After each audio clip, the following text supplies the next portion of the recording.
Podcasting from Woodstock, Georgia, welcome to Soul Solutions, a show where we overcome our fears and our limiting beliefs. I'm your host, author, and certified life coach, Terry Kozlowski. Hello, warriors. Are you looking to love life and get rid of the drama? Do you need help, like my coaching services, to see a different perspective? If so, you can check out a free resource I have to help you. The link is in the show notes. Don't allow your egoic thoughts to keep you from loving the life you have. Now let's start this week's episode. Episode 184. Why personal boundaries are important and how to set them. Personal boundaries are guidelines, rules, and limits we create to identify reasonable, safe, and permissible ways for other people to behave towards you. It's also how you respond when someone steps over those boundaries and the consequences of the actions that you impose. You build these boundaries out of a mix of conclusions, beliefs, opinions, attitudes, and past experiences you've had in dealing with others. Even if you don't know exactly what a personal boundary is, you do know what it feels like when someone crosses the line with you. The time when you had to say no to helping a friend move because you were going to be out of town, but they made you feel guilty about you going on vacation. Or when that girlfriend teases you about a time you were stood up on a blind date and you try to laugh it off instead of sticking up for yourself and telling her that comment hurts your feelings. Whether it's realized, boundaries occur with most people, even small children, the rules or principles of what is allowed. They protect from maltreatment during interactions with others, and their use is self-care in action. Why it's vital to set personal boundaries. Personal boundaries are vital for you to thrive and have healthy relationships. Having them in place allows you to communicate your needs and desires clearly and succinctly without fear of repercussions. It also is used to set limits so others don't take advantage of you or may hurt you. It's a way for you to practice self-care and self-respect. With unhealthy boundaries, you lose self-respect as it goes against your values to please others. You keep giving of yourself, and yet you feel like when you ask for help, you're ignored. Allowing others to determine what you like, where you're going, or who you are shows you are allowing them to control you, which is a sign that you have unhealthy boundaries. Another unhealthy boundary is expecting others to fulfill your needs. It's no one's responsibility to make you happy, just like you're not responsible for anyone else's happiness. No one is responsible for the way your life situation currently is other than you. If you think differently, then you are giving away your power to others and aren't being your authentic self. You don't want to feel mistreated by others. Furthermore, you don't want to give up your power to others and live a small life. So why don't you set personal boundaries? Why setting personal boundaries is difficult. Everyone puts other people's needs and feelings before their own in their lives, especially with children. Setting boundaries isn't selfish, it's self-care. The guilt you feel is self-imposed based on a fear that when you don't help, you will not be liked or someone will abandon you. This is the ego trying to keep you from possibly feeling bad in the future, but it's a lie. If a person doesn't like you for not helping them, then they aren't your friend in the first place.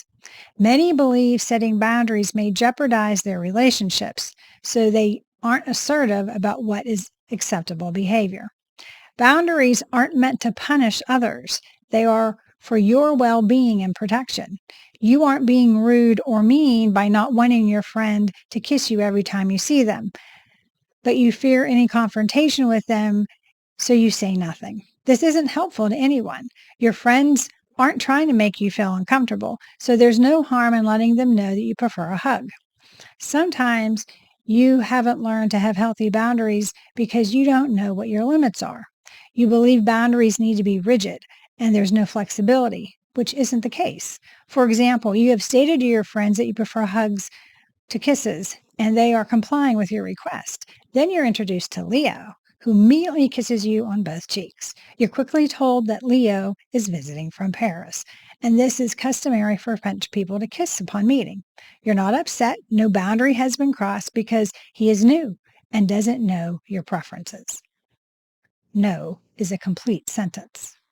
The art of saying no is a hard skill to gain. I was a people pleaser for many years because I thought to have friends that I needed to keep them happy despite the harm it was doing to me. I said yes to taking on more responsibility, even though I knew I didn't have the time needed to do the task properly. Furthermore, I said yes to giving more of myself to someone who deserved no more of me because of their horrible behavior towards me. Many of us do it in our lives. We need to forgive ourselves and learn to say no forcefully. When you say yes to something and don't want to do the task, you feel resentment, bitterness towards the requester, and anger at yourself for the task you're doing. Most people will procrastinate in doing the task that was committed to instead of asserting themselves and clearly stating the complete sentence of no. Learning to say no so when you do say yes, there isn't resentment is how you know you're understanding this concept of setting personal boundaries. Classes of boundaries. There are many ways to which boundaries apply. Let's look at each type. Number 1, physical boundaries. This class of limitations refer to your personal space, confidentiality, bodily needs, and physical touch. These are about defining personal health and safety zones. Sexual boundaries. These limitations refer to sexual contact and activity. It expands from physical boundaries based on the personal relationship that has developed into a sexual partnership. Material boundaries. This type of boundary is about your possessions and your willingness to share what you have. This limitation is about your cash, valuables, and personal items. Number 4, mental boundaries. These restrictions apply to your thoughts, beliefs, and viewpoints. Knowing what you believe and why you accept it as true for you is essential to forming your viewpoints. But are you easily impressionable, or do you stand firm in your beliefs? Are you willing to change your perspective when you see an alternative idea, or are you inflexible in your thinking, even if a better idea presents itself? Number 5, emotional boundaries. This restraint refers to understanding your responsibility for how you feel and separating your emotions from others. Emotional boundaries are how you protect your self-esteem. When they are in place, you can deflect negative comments, criticism, and verbal abuse so that they do not affect your self-confidence. Number 6, spiritual boundaries. Here you are referring to your beliefs concerning your spiritual views. The critical point I want to make here is to be careful where you get your information when you're seeking spiritual truths for yourself. You need to evaluate your sources and trust your gut instincts. Number 7, time boundaries. How are you using your time? Have you set aside enough time for the different aspects of your life? Are you giving your relationships the time they need, or are you making genuine connections? Is there time for you to pursue your hobbies and relax? When you allow others to monopolize your time, this boundary is being dishonored. If you can't tell another no and commit yourself to something you don't want to do, you have weak time boundaries. Boundaries with ourselves. Internal boundaries are those limitations you impose upon yourself, your self-discipline. How are you managing your time, thoughts, feelings, actions, and compulsions? Are you procrastinating, staying up all night, binge watching movies, or are you purposeful with your time and energy? Are you taking care of your body by eating nutritious foods, getting enough rest, and exercising? If not, you may have weak internal boundaries. When you learn to empower yourself through the self-discipline of your thoughts, you become master of your life. You can follow through on objectives and obligations you made for yourself. Healthy internal boundaries help you separate yourself from the needs of others. For example, you don't assume responsibility for how someone feels. You aren't gullible as you consider ideas and viewpoints based on your inner knowing and truth. It empowers you to set boundaries if needed. Since you are accountable to yourself for how you feel, you don't blame others. And if someone tries to blame you, you know better. and don't feel responsible. You aren't defending your position or apologizing for something that isn't about you. These psychological boundaries can be malleable and are adaptable as you grow as an individual. With healthy internal boundaries, you are free to define who you are, what you believe, and whether you will change your viewpoints based on additional information. It shows you respect yourself and will protect your joy, your peace, and your time. Positive outcomes of setting healthy personal boundaries. When you set healthy personal boundaries, you begin to have improved self-confidence and a healthy self-concept. It occurs because you're confident in your response to situations that arise. You're more in touch with the reality of each circumstance, not allowing your ego to cloud you with fear.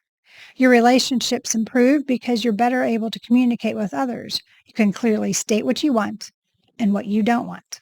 When you feel that you have more fulfilling relationships, you also feel you have more stability and control over your life. Being assertive about what you need is not being unkind. You can always stand up for yourself without hurting others. Using the words, I need, or I feel, and not pointing the finger to others allows you to be assertive without offending someone. Self-awareness and learning to be confident are the first steps in setting personal boundaries.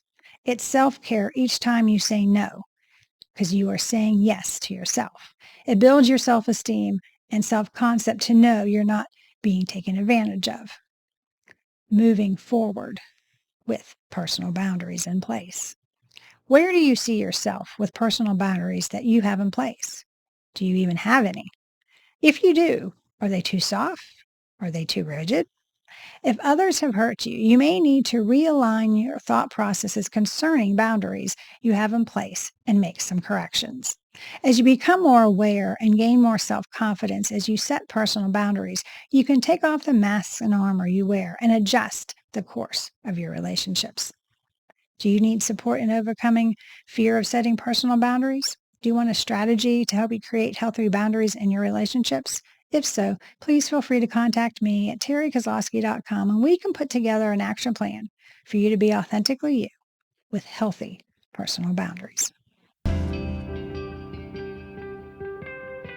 Thanks for listening to Soul Solutions with Terry Kozlowski. If you'd like the show and want to learn more, check out terrykozlowski.com where you can find the links to everything we talked about in this episode. Please subscribe to the show so you'll never miss an episode as we overcome our fears and our limiting beliefs.